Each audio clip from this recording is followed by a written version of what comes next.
the ultimate rush. Nothing comes close to it, not even sex, which I am completely unfamiliar with, but I assume it's pretty neat. We are the Knights of the Crimson Winter. This is a bank robbery. Give me your money or I'll whack you with my foam sword. It's a total commitment. It's a real thin line between life and death. If you die, you have to wait until everyone else is dead before you can get back in the battle. Lightning bolt! Lightning bolt! Open the vault or face another lightning bolt from Lady Wizard. It's not tragic to die doing what you love. If you want the ultimate, you gotta be willing to pay the ultimate price. You want to nail the bank robbers and be a big hero. Definitely, bro. Everybody wants to be a hero, and in everyday life, most of the time, you don't get to be the hero. The Knights of Crimson Winter are live-action role players, LARPers. Bro, you're telling me the FBI is going to pay me to learn to dress like a jackass and hit people with fake swords? Bro? You're dead, Craig. I hit you with my warhammer. You do this all the time. Go! The name's Jimmy Oregon, bro. Listen, you snot-nosed little shit. I was taking fireballs in Darkon when you were crapping in your hands and rubbing it in your face. Fear causes hesitation, and hesitation will cause your worst fears to come true. You think the taxpayers would like it, Oregon, if they knew they were paying a federal agent to LARP and pick up girls? Maidens, bro. Beg pardon? The correct term is maidens, sir, bro. Point Darkon. Does either one of you have anything remotely interesting to tell me? I stormed my first cardboard and plywood castle this morning, bro.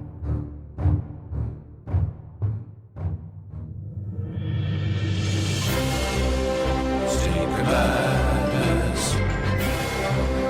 Stinker Madness. Stinker Madness. We got the Stinker Madness. Hello and welcome to Stinker Madness. I'm your host, Justin. This is a podcast about bad movie lovers for bad movie lovers. Wait, no, this is a podcast about bad movies for bad movie lovers. I've got Sam and I've got Jackie here. With me as always. Jackie, how are you doing? Fantastical. Good. Sammy? I'm alright. Cool. This is the moment everybody's been waiting for.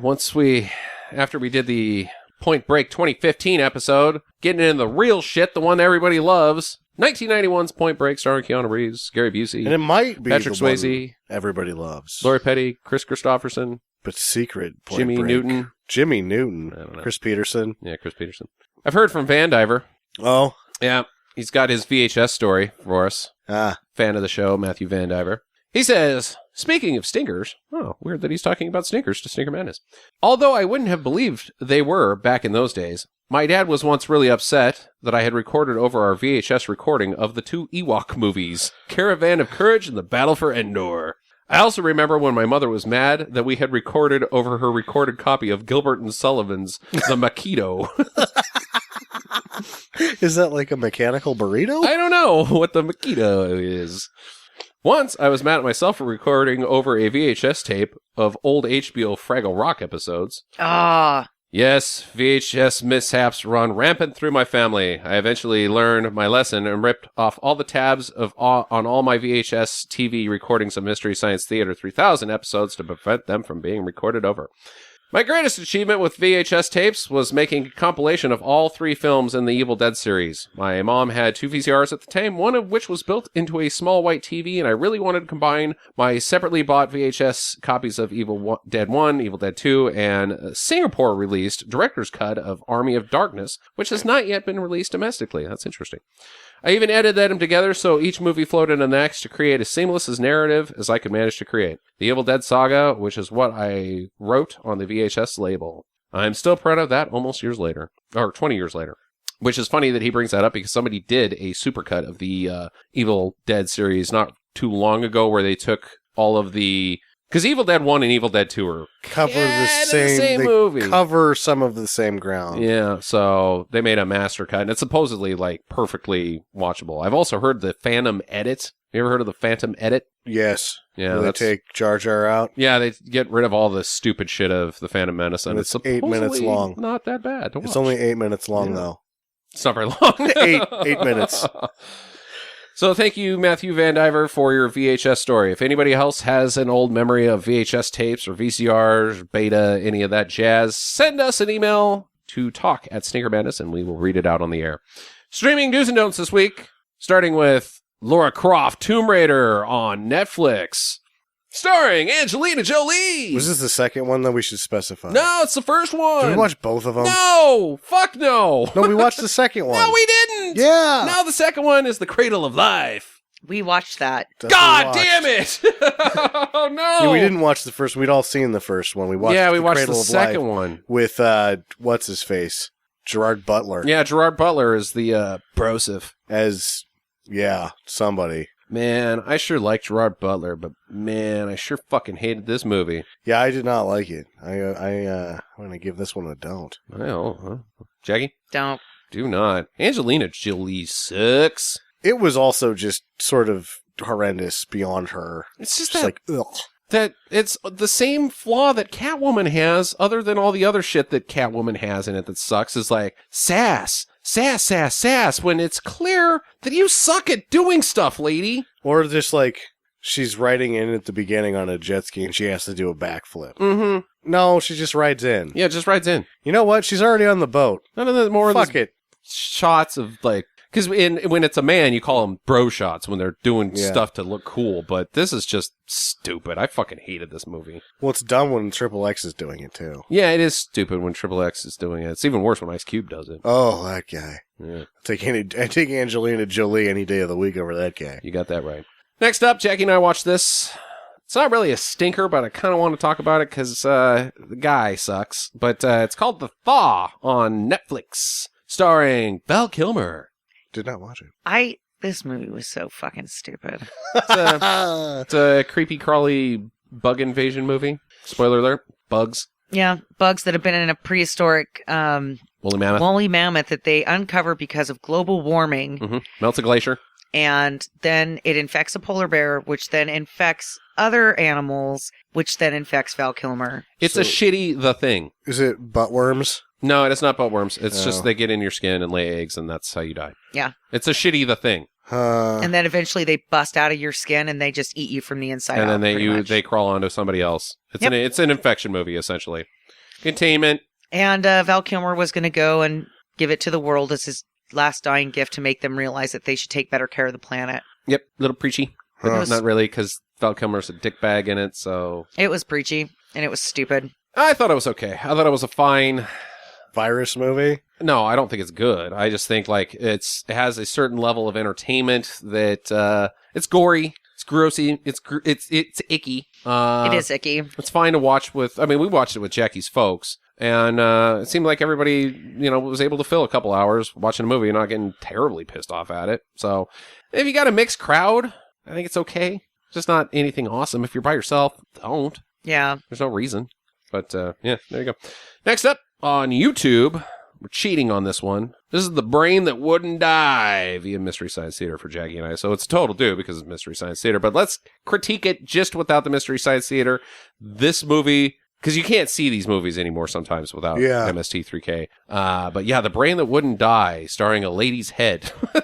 Yeah. This was the first Mystery Science Theater 3000 movie that I'd ever seen. Oh, really? Mine Yeah. was Monster of Gila Flats. It's the first one with Mike Nelson. Yeah. And so I had already seen it before, and I just remember thinking, oh my God, if the comments weren't in this movie would just be so hard to get through. Because it's just like a lot of nothing happening. And A lady's head. It glows sometimes. No, I don't The remember lights that. change in the room. Yeah. yeah. And then when she has monster in special the powers, closet. her eyes get really big when she's commanding the monster in the closet. Yeah, Monster in the Closet. What's that guy's deal? It's better than a snake for a bunkmate.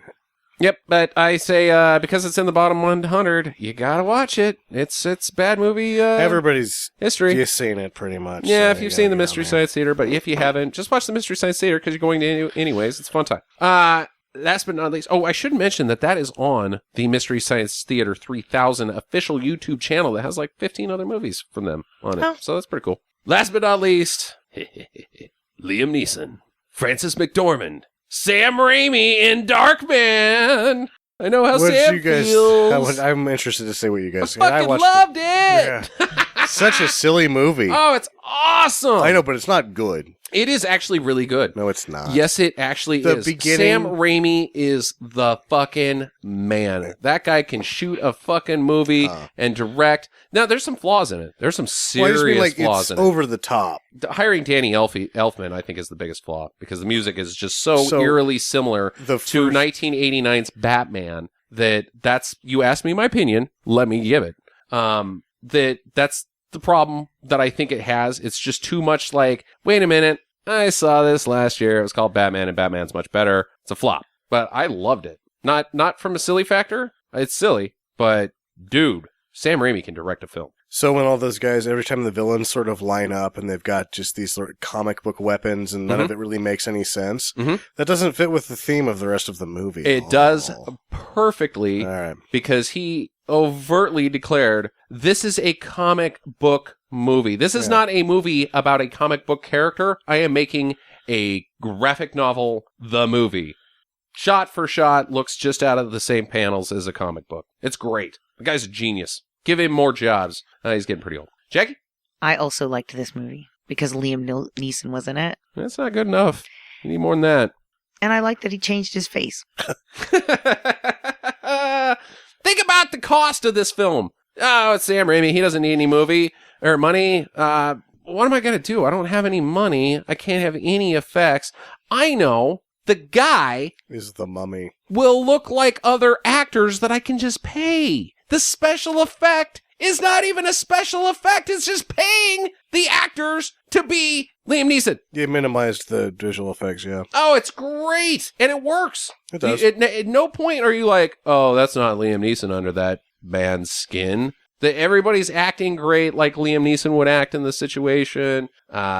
There's a couple shots that look a little shitty with some of the effects, but, that was all green screen. There was no CGI back then. It was 1990. So explosions with Liam Neeson getting exploded out of it, stuff like that, I think could have been skipped, but... The exploding out of the building doesn't work very good for me. No, it doesn't. It doesn't look good. There's a couple of, points where... And this is me being heavily critical of a movie that I've seen 15 times. Yeah. So in all reality, all I could say is, do this movie, I've watched it 15 fucking times. True. There's a couple of points where Liam Neeson's like, ha! to the He's camera. great. It's so goofy. He's so There's a couple of cheesy. things that I think they're just sort of a little too silly. That the rest of the movie, Durant is sort of a... Actually, Durant's kind of a silly bad He's guy, really too. silly. He's really silly, yeah. It's a really silly movie. It's super silly. And as much as I like to kind of, I think that a lot of people don't realize how silly it is. I super enjoy silly. it for its silliness. There's one shot. Absolutely. There's one shot where they're at the carnival, and Liam Neeson, his 99-minute skin is starting to Yes. boil over, and so he's losing it a little bit, and he's shooting the toys with the toy gun, and he's like, the lady wants the pink elephant. Well, no, you can't have the pink elephant. You didn't win. The lady wants the pink elephant. He starts freaking out, and Francis McDormand's like, shit, what are you doing? Calm the fuck down. He's like, no, get the lady a pink elephant. Yeah. And then he grabs the fucking guy, his fingers, breaks him, snaps him, folds them in half, and then you get a shot of the guy going, ah, in pain. You Yeah. get a shot of Liam Neeson going, ah, in anger, and then you get a shot of Francis McDormand looking horrified. They're all yelling at each other all in one shot, and it's beautiful. I just was like, ah, it's great. Very Sam Raimi. I fucking loved it. Absolutely do. Yeah. I really like that movie a lot. But I do think that a lot of people don't realize how silly it is. It's super silly. Yep, there you go. Streaming do's and don'ts. Sam, what do you got for us in the midsection this week? Telekinesis that has a maximum range of 8 feet. Mm-hmm. Okay. Yes. All right. Telekinesis, the ability to move objects with Yes. the mind. And a weight limit of 40 pounds. Pressure limit of 40 pounds. 40 pounds, 8 feet. That's all you get. I have one question. Sure. It's a clarification to start. Do you have to use your hands like they do in the movie? Put your hands Yes, up well, and go, here's no, no, no, no, no, no. that's the thing. By using your hands, you're getting yourself an extra 2 feet. Ooh, that's a good call. Yeah, you kind of have to. But you don't have to, You- per se. You don't want have to. to, but Okay, you're all right. going to need to do I that. really fucking hate... You're going to have to Doctor Strange out. Well, if you like, what if something's within like 4 feet, and then I'm not putting my hands up? You don't have to. Like just the remote's right You there. can use your I'll head. Just use my mind. Mm. Yeah, you don't have to look at I it. like that. If you know where it is, you don't have to look at it. Okay, Jackie, any questions? Clarification? International dog thief. Huh. Don't really need it for that, but No. And also, how close are you getting to dogs all the time? Are you that you're gonna steal dogs? Is that what's going on here? Yeah, that's This is exactly where I went with The this one. worst use of this power I've ever imagined. Yeah, but that was exactly where my mind went. I could go to a public park. These dogs could be playing frisbee. It's just flying off on its own. Yeah. 8 Towards- feet in front or behind you. That one person. Where did the dogs go? And then you could just wander out into the bushes, kind of like a homeless guy. And then you could have a knapsack, and you could be like, and it would just fly into the knapsack, and you just take It's off. really no different than stealing the dog without telekinesis. And why? What are you going to do with the dogs, Jackie? No, you're just throwing words out. You are writing the plot to right now. Doesn't make any goddamn sense. The remote. You can always get the remote. Get the remote, yeah. If you know where it's at. Food, I guess. Like, hey, Well, I hand me mean, that in the bag of kitchen, you chips. could be doing about 10 things at once. Oh, you could, yeah, because you don't have to just do one. That's what I'm saying. thing. It's like, as you know where it is, you can move it, but it has to be Mhm. within 8 feet. And you have a maximum of 40 pounds, which is quite a lot when you're dealing in the kitchen. You could be doing like 5 things at once in the kitchen. Mechanic, you never know where you're like, oh shit, yeah. I left the fucking wrench out there on the table. That's handy. Yeah. Construction guy. yeah, any- the 40-pound limit's going to be kind of limiting Yeah, on the that's true, construction that's true. thing. But your hammer and screwdriver Yeah. and shit like that. What about like a doctor? Like what? Like this baby's not coming out of here. No. Does it work like that? Can you do that? yeah, you suck the baby right out of there. Get on out of here, baby. Yep. Flip him around and shoot him. Yep, out. there you go. You're the greatest delivery baby doctor ever. Okay, all right. Okay. This is a pretty important one. What about bullets? That is well over 40 pounds. Bullets. Yes, but a bullet has a striking force of sometimes like 650 pounds. Yeah, that's true. Okay. I mean, so bullets are out. You might. The other thing is that if you know where it is, you don't have the ability To or the process, strength yeah. to even to deflect it. Knife because coming at you. knife probably you'd be able Robert? to at least move it. Yeah. Okay. So you got there's scenarios where you can protect yourself from bad guys Yeah. if you needed to. Well, you can keep people 8 feet away from it. 40 pounds is enough to like you'd freak somebody the fuck out. Whoa! What the fuck was Like that? what the hell? You're Yeah. using the force on me. Mm-hmm. Okay. Yeah. All right. So there's usefulness. It's not. I don't think you're going to write your ticket into the history books of like being the ultimate badass. No, Yeah. certainly not. I can't think of anything that really pays off, like other than being good at menial Cooking jobs. and menial jobs, yeah. If you were like really good at painting, you could make like 30 paintings at once, but you'd have to already be really good You'd at have to painting. be really good at painting. Yeah. I don't see any real downsides though. No. It's not like It freak doesn't- nature. Offer you like you could hide it easily and it doesn't really there aren't any immediate threats because of it, like with some of the other ones that we've come up with. Now, I will disclaim that if we weren't playing by the rules, there is a character in the comic series of Rising Stars, written by J. Michael Straczynski, from such films or movies, TV shows as Babylon 5? 5? Yeah. That her power is exactly this. Very small things. It's actually much weaker than this. However, she's the ultimate assassin because she can just pinch carotid arteries like nobody's fucking Yeah. business. Dead, I don't think dead. Everybody's dead. Yeah, no, that's not that articulate. You didn't disclaim that at the beginning. I said you have to Know where it's be at? able to see it or know where it is. I think you can make a guess. You know what? I'm not a doctor. I really don't know where that is. It's right here. Yeah, but like exactly. Yeah, I think you can fuck up some shit, man. You can fuck up some shit. And who's probably. going to figure it out, really? And especially with your 40-pound weight limit. I mean, hers is like the like a pencil, like Yeah. pencil size that she can fuck with. If you got 40 pounds, just crush his entire spinal column, really, and then walk away. Now, who's 40 pounds isn't enough to do that. Okay, crush his heart. You could crush a man's heart with 40 pounds. You could, Put a 40-pound weight on a man's heart. yeah. That maybe. thing is smushed. I don't know. Enough to fuck it up pretty bad. Yeah. And he's going to have a heart attack. So if we weren't playing by the rules of us, there is one career path that you could go into, Yeah. which is a super assassin. Super assassin, which I don't think, like, if I was to specify the rules a little bit more, like, because of how limited it is, reaching inside of a body, no, you could grabs the outside of somebody's arm. Yeah. With it, like, inside of the skin is sort of Yeah, not something you'd be able to do. Okay. So you'd be able to grab somebody's neck and squeeze it to the tune of about 40 pounds. Ultimate Lover. But there's the problem. I can't find that clitoris now. So Oh no! Got to be able to see it or know where it is. it's near the butt. I think. Near the butt. Okay, that's it. Yeah. You know what? You've got to really clean buns. Really clean buns because you don't need toilet paper. The poop just comes right off of your butthole. Yeah. You just put it right in the toilet. Squeaky clean. Clean buns. Clean buns. Master at baking. Master at baking. I think I wouldn't mind this one, though. So I think I don't have much of a choice. I got to give this a 6. Okay. I'm giving this a 7. International Oh, Dog Thief shit. is awesome. Dog thief. That is not so awesome. weird. That is, you cannot use that for anything. Nor would you.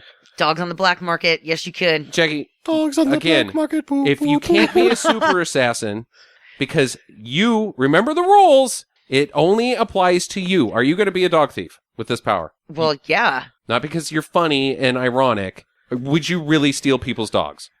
Yes, I would. God, if there so was mean. money in it. There is money There- in it. That's what that. Is right now. Yeah. Oh. You can steal dogs much better than using this power. What the It's shit? actually going to hinder you from stealing dogs. What was the Coen Brothers movie about the dog thieves?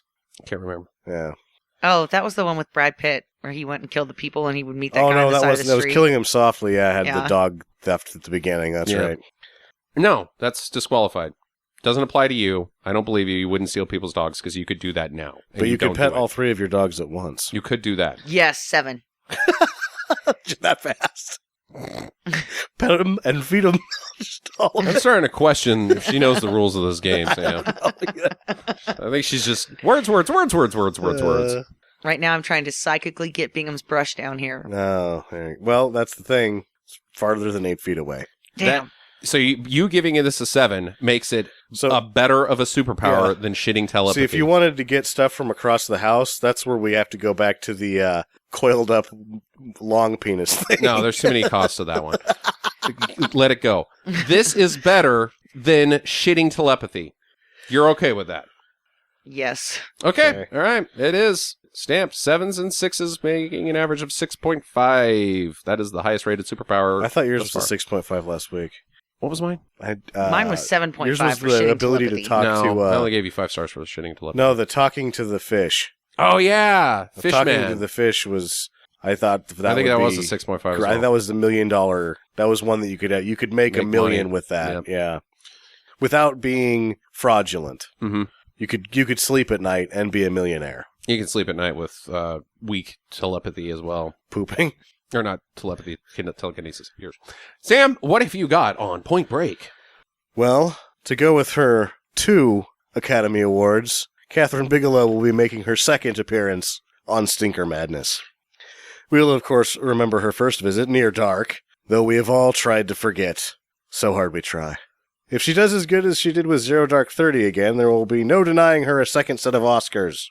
Likewise, she could be back here for K-19 Widowmaker if one of us were so inclined. I'm going to pass on that one. That's not a very good I movie. don't like it. I hit the streets to ask people how they felt about Point Break and the subsequent.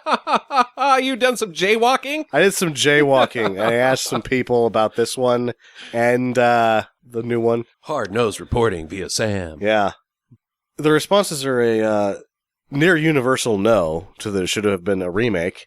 And for whatever reason, the most wide praise of the film seems to be those who really, really liked Gary Busey and thought it was good, though. That's the thing that I don't really get, is that it wasn't like, oh, I loved Gary Busey, which I love Gary Busey in this movie, too.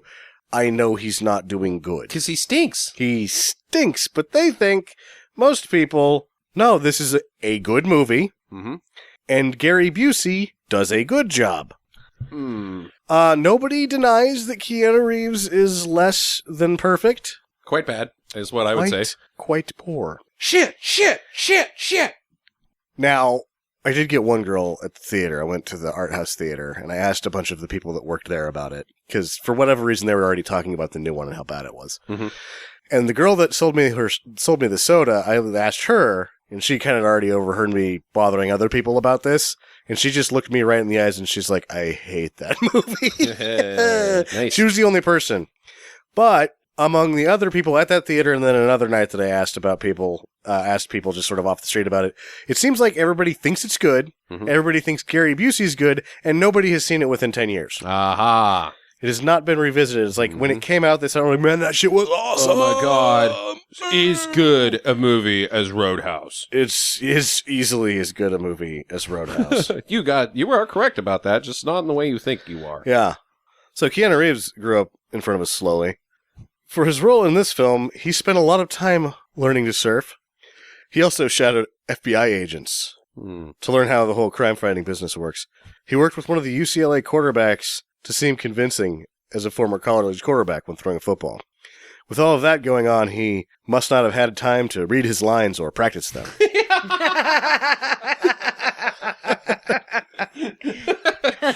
Why do you? I mean, It's a bigger deal in hindsight, dude. you know? One time in this movie, I have to throw a football. I Yeah. better go work on that. Just go to the director and say, "Look, I can't throw a football. Can we just cut that and just say that I'm a quarterback? Because it's not really relevant to any fucking thing." Well, it's obviously with him that he's like, "Oh, I want to go play football," Yeah, and "Oh, I want to go surfing." yeah. Do you want to read your lines? No, I do not. I don't, bro. I don't. I was a really good hockey player. He was. They called him the Wall. Oh, okay. He was a good goalie before he did his knee. Originally, the part of Johnny Utah, before Keanu Reeves nailed it down, was offered to Matthew Broderick. That would not have worked. Nope. Other people considered were Johnny Depp, Val Kilmer, and Charlie Sheen. I should also mention that the name Johnny Utah is stupid. It is. It is a really stupid name. Stupid name. Ridley Scott was original choice for director. Sadly, he had not made shit yet at this time. He's going to wait a little while to turn out some real turds. He's got shit on the burner. He's got shit on the burner. One of the biggest questions the film begs is, what actually happens to Bodhi at the end? Or Bodhi? Bodhi. Bodhi. Well, we know what happens to Bodhi. Well, I have a definitive answer. Oh my God. I do. Okay. James Cameron confessed in an interview. Executive producer of this film. Bodhi dies at the end. Which then begs this question to me. Who the fuck do you think you are, James Cameron? Mind your own fucking business. Well, he's the executive producer. He is the executive producer, but he didn't fucking write it. That's he true. didn't direct it. Yep. He really doesn't fucking know. Just gave some cash. Yeah. It's a douche twat. He is a douche twat. He's also the king of the world, so. He is the king of the world. He needs to go back to fucking up the bottom of the ocean with his rocket ships. Fucking asshole. Swayze's Bodhi isn't spelled the same as Bodhi and Solar Babies, but both films feature James LaGrosse. Nice. Yeah, and he's in the new one, cameo, for 2 seconds. I think James LaGrosse in the new one should have been Delroy Lindo's character. I would have liked that. I would have liked it way I really better. liked Delroy. I just He he didn't- sucked in that film. Yeah, I know. He didn't do get to anything. do anything. Yeah. And if you're going to have Delroy Lindo, you should make him do something. Indeed. Yeah. Busey, Laurie Petty, John McGinley, and Chris Peterson round out the major cast. Anthony Kiedis makes an appearance and sucks. Keep an eye out for Which Presidents Are on the Masks. And Okay, also, that's pretty easy. I think I can tell you off the top of my head right now. there's an uncredited appearance of Tommy Sizemore. Ah. And keep an eye out for what kind of sandwich Johnny Utah orders, which would possibly entirely confirm that The Fast and the Furious is an actual remake of this film because they're all done by Universal. Oh, so, yeah, why don't you stay to the world? Are we going to save your theory for the next episode? Because now you said sandwich. I know what kind of sandwich he orders. I do too. Do we want to talk about this Fast and Furious theory now or later? Well, we can talk about it now. Well, I can talk about it now because I'm going to just talk about Fast and Furious in the full episode as if it's one of the three. Okay. But yes, Johnny Utah gets a tuna sandwich on wheat. Mm-hmm. He does not get the crust cut off. As some other character does named Brian in Brian. Fast and the Furious. There's also a good guy, bad guy of hardcore guys Yeah. on the other side of the ball. He's a cop, You know undercover what? cop. Doesn't really make it into the Fast and the Furious. The sexism, because what's-her-face gets to do stuff. Yep. Yeah. What's her? Michelle She- Rodriguez. And Jordana Brewster Lily. as well. Jordana Brewster gets to make sandwiches. She shows up at the end for some Yeah, I action think she business. might be like a little bit of a mechanic as well. She but- drives some. Yeah. But basically, yeah, I mean, you got to sort of think of Brian as Johnny Utah and There's a lot of similarities. Dominic Toretto as Bodhi. Right. A lot of similarities And between the two. I mean, these are all Universal, and that's why they get to remake it without changing the name or having to pay any credence to it, because it's their movie. They can do what they want. Mm-hmm. But this is basically, Fast and the Furious is a remake of Point Break. Right, which is basically my number one problem with the 2015 version. I think it was all of our problems, is it needed to go over the top. Guess what? You already have that fucking franchise. It's called Fast and the Furious. Yeah. And everybody goes and sees those goddamn movies. And why wouldn't you, if you're replicating a movie that you've already replicated and one franchise works really well, go fucking over the top with it, you fucking retards. You know, I think that they were sort of budget conscious with the first Fast and the Furious. Very budget conscious. But it's still great and ridiculous. Is great. And we just watched it recently enough as part of Fast Fest that's what I think the three of us need to watch out for when we're watching this, is that we just a couple weeks ago watched the new Point Break, and several weeks before that watched the Fast and the Furious, and we were going to round out our Point Break experience and not only really sort of cover a synopsis of what happens in the original, but discuss who's the better characters, which is the better movie, which does a better job telling the exact same story. I already have my answer. I do too. Yeah. Spoiler alert, I fucking hate Point Break. I hate 1991's Point Break. I've seen this 3 times in the last 2 years because everybody fucking loves it so much, and it's Dude Bro the fucking movie, and like, oh god, it's so awesome. This is going to be the second time I hate it in like a 4-month period that you've seen it on Blu-ray. Yeah. Jackie, thoughts to share? Excited. Oh, you're excited about Point Break, eh? Yeah. All right. Well, everybody has access to this movie. I'm not going to tell you where to stream it, because if you don't know somebody owns a copy of this movie, you don't live on Earth. So enjoy space. Let us know how time travel works out. And in the meantime, get to the chopper. Thank you for listening to Stinker Madness. If this is your first time, we hope you enjoyed it, and we'll come back to listen more. But now, we'd like to ask all of our listeners for a small favor. We aren't ranking as high as we'd like, and we need your help. Would you please take just a couple of minutes to rate and review us on your preferred listening platform, be it iTunes, Stitcher, or wherever else you can. It takes many hours each week to bring you this show, and just a couple seconds of your time is a huge help for us. And for those of you that have already done this, we say thank you.